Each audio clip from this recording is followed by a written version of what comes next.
Hey people, welcome back to another Gladihoppers devlog.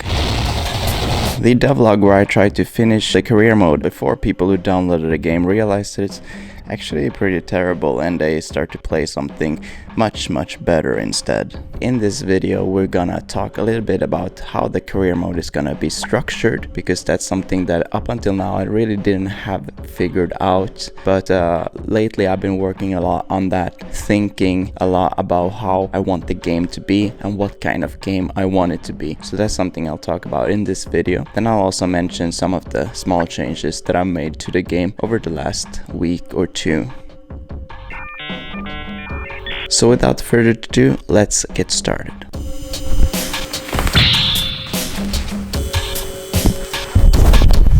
Alright, so as I mentioned, and as I've been mentioning in previous devlogs as well, the most difficult thing with the career mode is trying to figure out what exactly is supposed to be in the career mode. And I think this is very much something that in general you have in game development, is that you spend a lot of time just thinking about your game. You're not actually working on the game, you're thinking about what am I supposed to do there, what am I supposed to do there, how am I supposed to structure this, how am I supposed to structure... You get the point. So that's what I've been doing for the past week or two. I've been planning out the entire career mode, how it's supposed to be.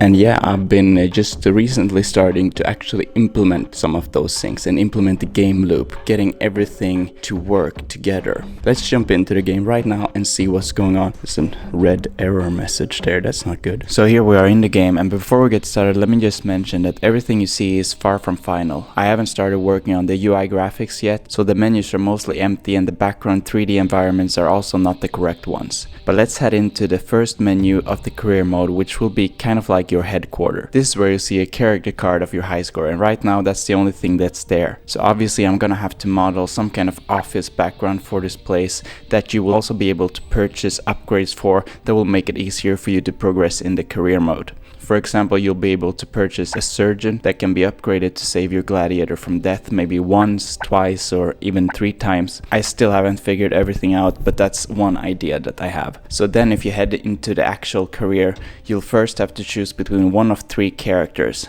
This will be a recurring theme in the career mode, choosing between 3 semi-random things. It's an idea I've had since the beginning, and I think it will still work even though the career mode now is a bit more complex than originally planned. So there's one character who is free, and the other 2 will have to be purchased with the in-game currency that you earn by playing. Let's just buy the best character here and head on into the next menu.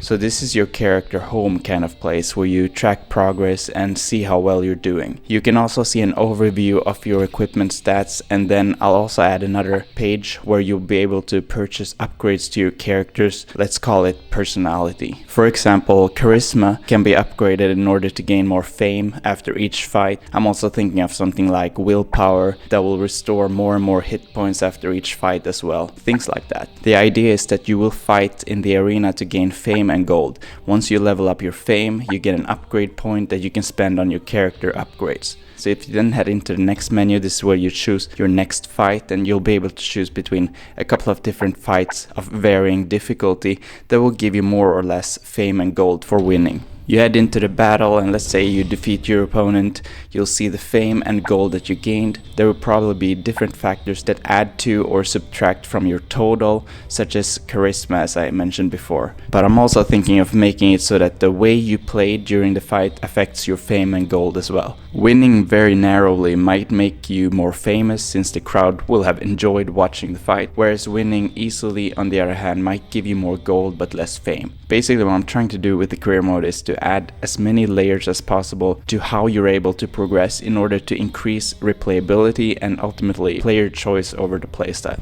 So after each fight won, you get to choose a reward from 3 options again. Right now there's only equipment, but here's where you also sometimes get an extra point to your strength or endurance or stamina. I'm still not sure if stamina is something I want in the game or not. And again, you'll have a free choice as well as 2 choices that you need to pay for. And here you're back back again in the character home screen. So that's the career mode game loop basically. If you lose a fight, you'll get to the surgeon screen, assuming that you have bought a surgeon. If you have, then you can pay a small fee to revive your character. He might lose some of his maximum health in the process because there needs to be some kind of punishment for dying. Otherwise, you're presented with a game over screen that contains some info of your career. If your character reached a new high score, then he'll show up here in your office headquarters menu. Otherwise, he's gone for good. So that's basically it. This is my rough sketch of the career mode. Let me know what you think about it.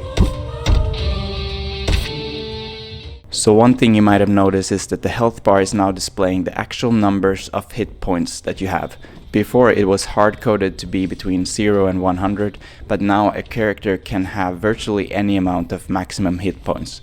This is something that in the career mode will be useful since you're going to be able to upgrade your maximum HP.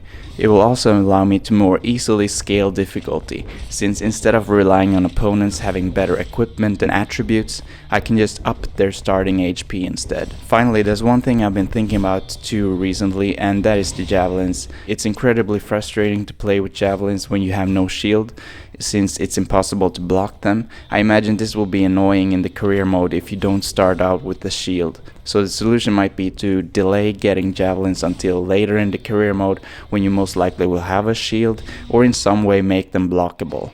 The blocking system in general is something that I'm not that satisfied with, so expect some kind of change to that in the future. Alright, so that's it for this week's devlog video. Thank you so much for watching, and remember that I'm making these videos so that if you have anything to say, if you have any ideas, then let me know in the comments below, and I'll read it and I'll probably implement the idea if it's a good idea. Only if it's a good idea though. So again, thank you so much for watching. See you in the next video. Bye bye.